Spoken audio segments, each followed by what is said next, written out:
Disagreeing with your mate or not liking what they want to do doesn't mean you should ignore their desire and not make an effort or give them support.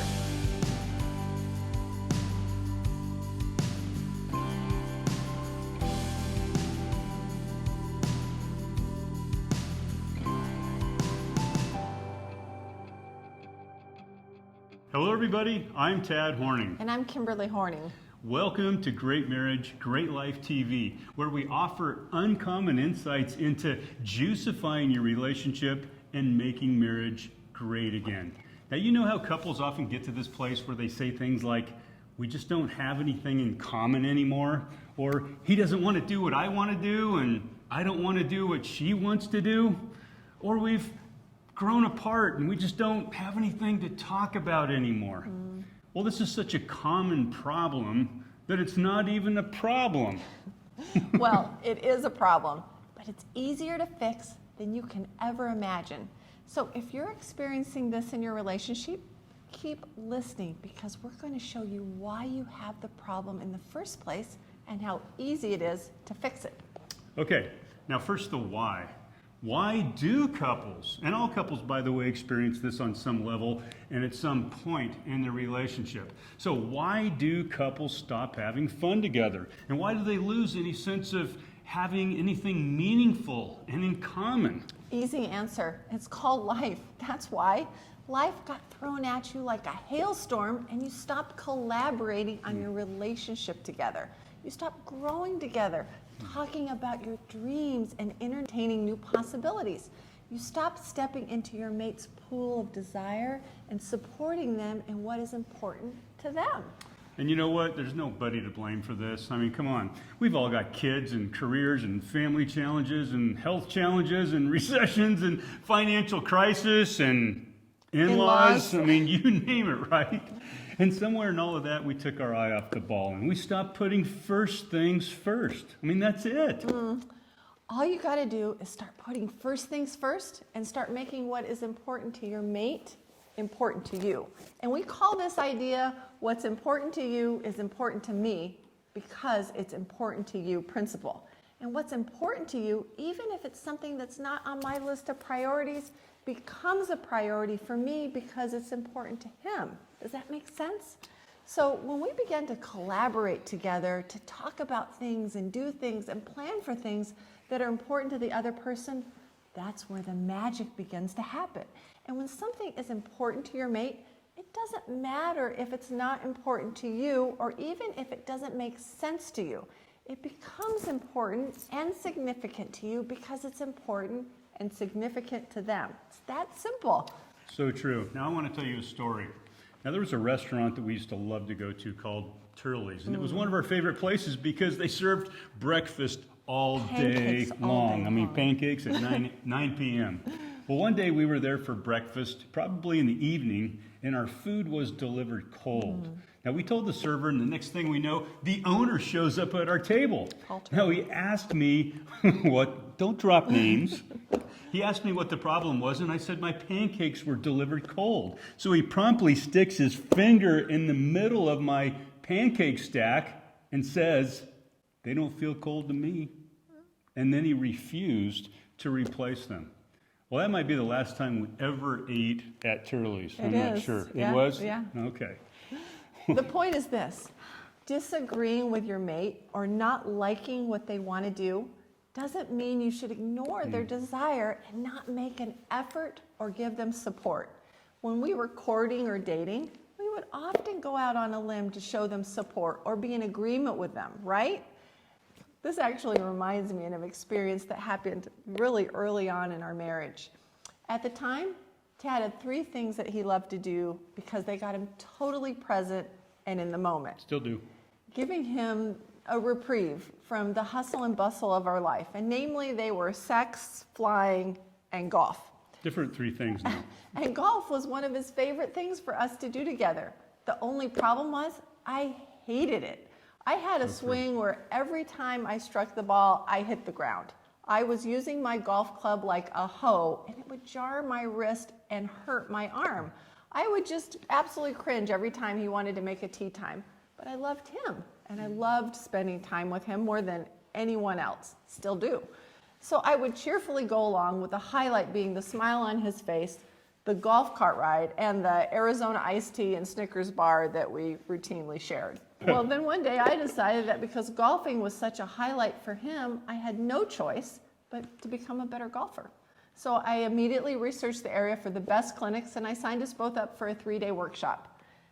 Miracles never cease. The clinic miraculously transformed me into a decent golfer, and in the months and years to follow, I actually came to love golf more than he does. True. The great thing about golf is it is a couples activity that you can enjoy for a lifetime. And because I went out of my comfort zone to stretch myself into an area I would have never ventured on my own, and Tad enjoyed the gift of me participating with him in something that he loved. And I got to expand myself in the process, and we actually even entered 3 couples golf tournaments together. How lucky am I, right? I mean, golf isn't really a part of our lives anymore, but something else is. So I have a profound personal story to share with you to drive this message home today. Now, Kimberly and I have been married for, dare I say, 34 years, right? Yeah. Okay. Well, she must have been 7 when we got married. Yeah.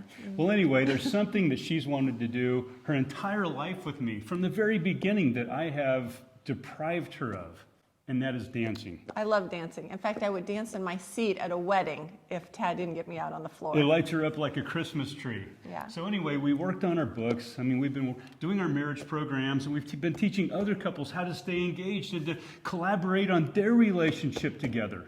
But I've been nagged by knowing that I've been incongruent.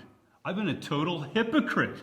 And the reason is that for most of Kimberly's life, I've denied her of the very experience of us dancing as a couple. But now I've had my reasons for sure. I mean, reasons like I didn't grow up dancing and my family's religious beliefs prohibited it, and I just didn't think I liked it. I mean, after all, it was an ungodly activity, right? And I was sure that any guy that liked to dance must be gay. Well, so I just had no desire to do it, and consequently I deprived Kimberly of the enjoyment of something that she really loved. I mean, something that really, really juiced her. And then one day I turned over a new leaf. I made a decision, and for some reason I've been able to rationalize my past hypocrisy, but I couldn't live anymore knowing that I was depriving the person that I love the most from doing something that she loves so much. And how could I expect her to come over to my side on things and do things that I wanted to do so much when I wouldn't dip my foot into her pool of desire? So long story short, we've been taking ballroom dance lessons. And as a result, well, you tell me, baby, how has it been going? This has quickly become one of the highlights of our week. Going to dance class followed up by a trip to the gelato shop. And I can remember the first lesson we took almost a year ago. I had no expectations that this activity would become part of our future in such a big way. But to my great surprise, this time when we took a lesson, it was different. First, these were private lessons, so when we were struggling with a new move, we had immediate help. But more importantly, Tad had created huge leverage on himself. I mean, he was dancing because dance was important to me, and that alone made it important to him. But it wasn't easy, and the first months were really challenging because not only was he learning to dance, he was having to lead me in all of my moves, which means he had to work harder than me to learn something that he spent his life avoiding. But after the first month, magic began as we developed a level of competency. We both loved it, and it ignited the polarity between us. I mean, he's leading, I'm actually following. We both have to be perfectly present, always in the moment for the dance to flow, and it has been absolutely amazing. And I've grown so much myself in so many ways. I mean, I've crossed over into completely new territory. Now, we have an entirely new dynamic in our relationship that has opened up all kinds of doors for us. And to think it took me 34 years to take this step. I mean, all I can say is I've crossed over and life will never be the same. And thank you, sweetheart, for your enduring patience and your hope and your expectations that I would come around. So one of the exercises that we run couples through in our Forever in Love Marriage Makeover course is this. We have a somewhat comprehensive list of like 1,000 possibility activities that a couple could possibly engage in together. We have each person go through the list and rate every activity on a scale from -3 to +3. -3 being you would greatly dislike the activity, and +3, you would absolutely love to do the activity. When you're both done, all the activities where you both gave the activity a neutral to positive score, you would then add your scores together. Simply put, the activities that score the highest are the activities that you do as a couple, that you collaborate together on and you introduce into your relationship. So the cool thing about this is that you will often identify things that you would enjoy doing together that you would never think of otherwise.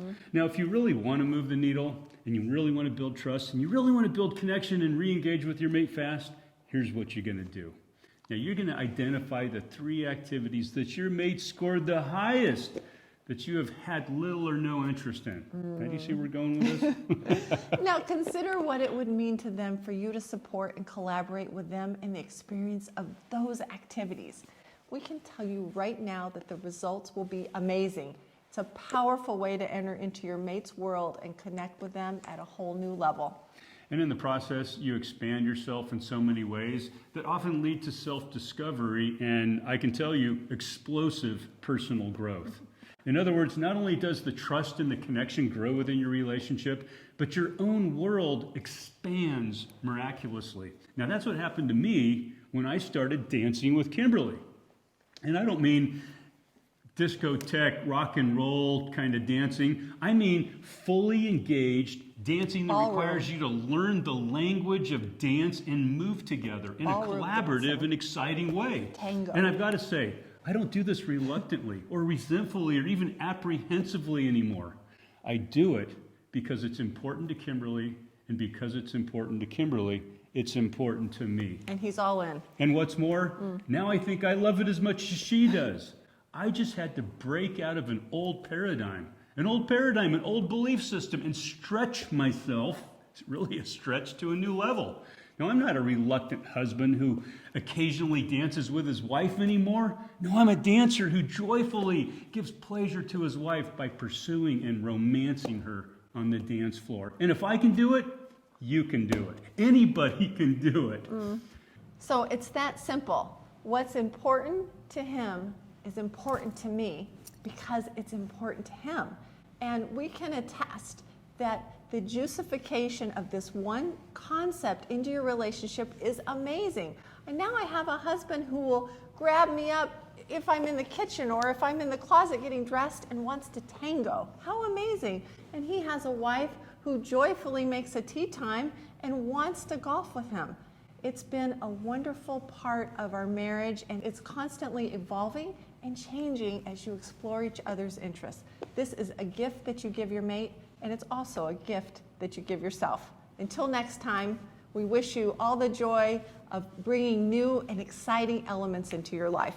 So if you've gotten value out of this video, please join our community by subscribing to our channel, giving us a thumbs up, and sharing this video with someone that you think might benefit from it. And until next time, live fully, love without limit, and act like the person who already has the marriage of their dreams. We'll see you next time. Until next time.